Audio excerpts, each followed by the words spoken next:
قرآن چیخ چیخ کے کہہ رہا ہے کہ جو نماز نہیں پڑھتا وہ پاکستان کے شناختی کارڈ میں مسلمان ہے، اللہ کے ہاں وہ مسلمان نہیں ہے۔ صحیح مسلم میں یہ حدیث لکھی رہ گئی 246 کہ بندے کے کفر اور ایمان، شرک اور اسلام کے درمیان فرق ہی نماز ہے۔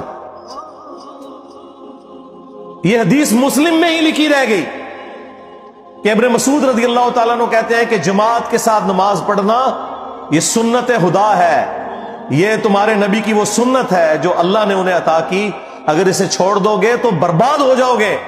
رسول اللہ کے زمانے میں اگر کوئی بیمار بھی ہوتا اور 2 بندوں کے سہارے مسجد میں آ کے نماز پڑھ سکتا تو اس کی کوشش ہوتی کہ میں مسجد میں جماعت سے نماز پڑھوں، کہیں مجھے منافق نہ شمار کر لیا جائے۔ جماعت چھوڑنے پر رسول اللہ کے زمانے میں سمجھا جاتا تھا صلی اللہ علیہ وآلہ وسلم کہ بندہ منافق ہے۔ صحابہ کرام کو، اہل بیت کو کب معلوم تھا کہ ایسی امت بھی آنے والی ہے جو آپ سے بڑا عشق رسول ہونے کا دعویٰ کرے گی اور نماز ایک نہیں پڑھے گی؟ تو وہ کہتے یار یہ تو بڑا آسان اسلام ہے۔ تو یہ حدیثیں تو مسلم شریف میں لکھی رہ گئی، پریکٹیکلی کس نے عمل کیا اس کے اوپر؟ یہ حدیث ترمذی میں لکھی رہ گئی کہ ہمارا اور منافقین کا عہد نماز کی بنیاد پہ ہے، جس نے نماز چھوڑی اس نے کفر کیا۔ یہ صحابہ کرام علیہم رضوان کا فتویٰ ترمذی میں ہی رہ گیا۔ عبداللہ بن شقیق تابعی کہتے ہیں کہ صحابہ کرام علیہم رضوان تارک الصلاح کے سوا کسی کی تکفیر نہیں کرتے تھے، صرف بے نمازی کو وہ کافر سمجھتے تھے، باقیوں کو وہ تمام غلطیوں کے باوجود مسلمان تصور کرتے تھے۔ اب اندازہ کریں، یہ ترمذی میں لکھا رہ گیا جناب۔ ہاں، ہم جب چیخ چیخ کے یہ باتیں بیان کرتے ہیں، لوگ کہتے ہیں یار یہ کس قسم کی باتیں کر رہے ہیں، یہ کہاں پہ لکھی ہوئی ہے؟ سرکار کتابوں میں لکھی ہوئی ہے۔ یہی تو ہم آپ سے کہہ رہے ہیں کہ مرنے سے پہلے اے مسلمان کر لے اس پہ غور، کتابوں کا خدا اور ہے، بابوں کا خدا اور۔ یہ حدیث ابو داؤد میں ہی لکھی رہ گئی کہ بچہ جب 7 سال کا ہو جائے تو اسے نماز کا حکم دو، اور نہ پڑھے 10 سال کی عمر میں اسے سزا بھی دو، اور 10 سال کے بچوں کے بستر بھی الگ کر دو۔ یہ ابو داؤد میں لکھی رہ گئی حدیث۔ عمل کس نے کیا؟ یہ حدیث ابن ماجہ میں لکھی رہ گئی کہ نبی علیہ السلام نے فرمایا اے معاذ، اللہ کے ساتھ شرک نہ کرنا، خواہ تمہارے ٹکڑے ٹکڑے کر دیے جائیں، تمہیں قتل کر دیا جائے، سولی دے دیا جائے، یا آگ میں زندہ جلا دیا جائے، شرک نہ کرنا۔ یہ پہلی نصیحت۔ اسی حدیث میں دوسری نصیحت، نماز نہ چھوڑنا۔ تمہارا اللہ کے ساتھ عہد نماز کی بنیاد پہ ہے، اگر تم نے نماز چھوڑ دی تو اللہ کا ذمہ اٹھ گیا تم سے۔ اور تیسری چیز فرمایا شراب نہ پینا، یہ تمام برائیوں کی جڑ ہے۔ تو یہ حدیثیں تو لکھی رہ گئی سرکار۔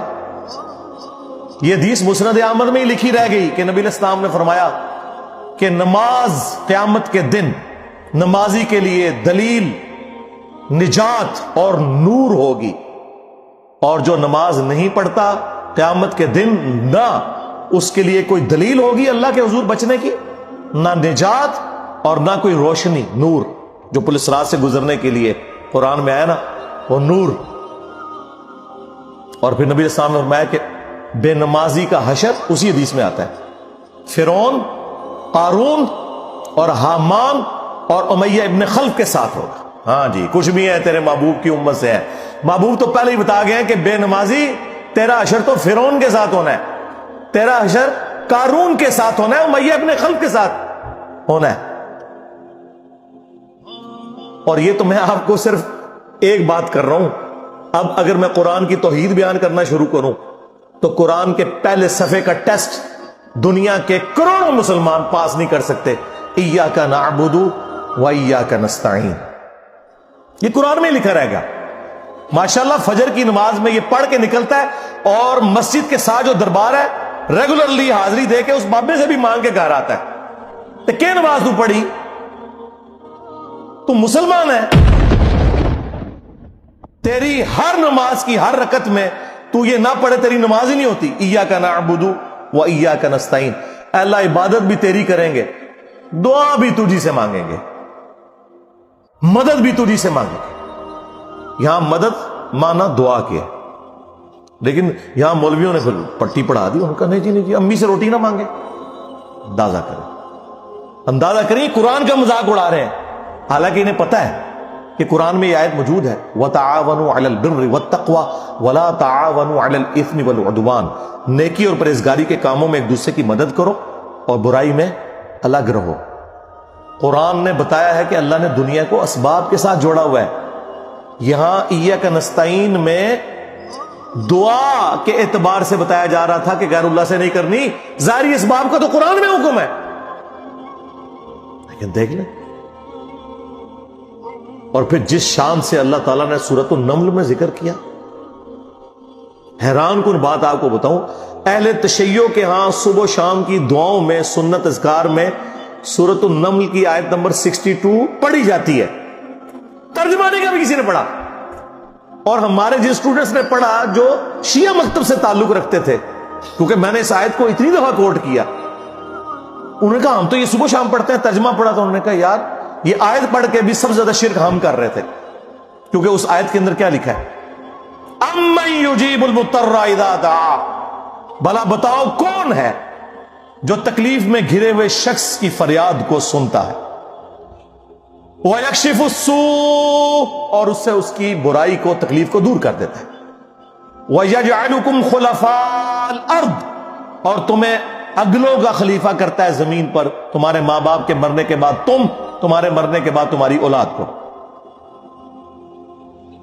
اَإِلَٰهٌ مَّعَ اللَّهِ، کیا اللہ کے ساتھ کوئی اور معبود بھی ہے؟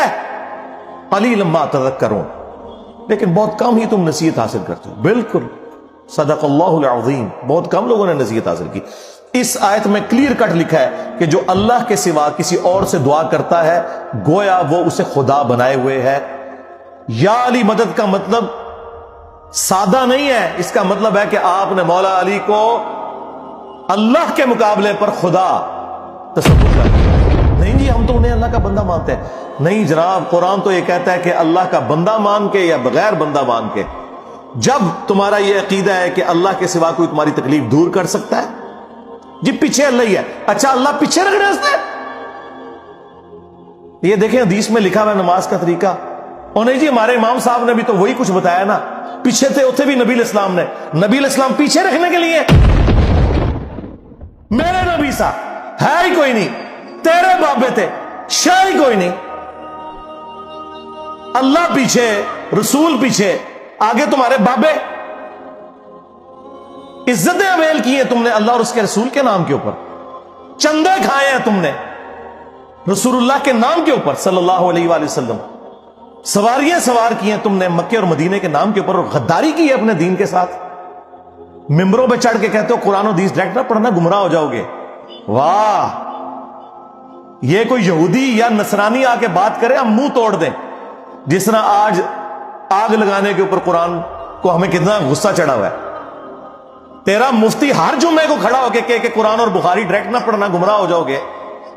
آگ تو یہ لگا رہا ہے، وہ آگ تو ایک دن تھی، اس سے کوئی فرق نہیں پڑا. قرآن کے ملینز آف کاپیز دنیا میں موجود ہیں، ملینز آف حافظ قرآن ہے.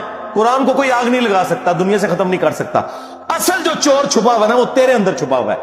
جو یہ علماء ہیں، شیاطین، جنات اور انسانوں میں سے شیاطین،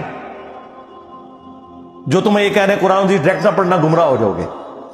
اور تم کہتے ہو مفتی صاحب نے فرما دیا. سبحان اللہ.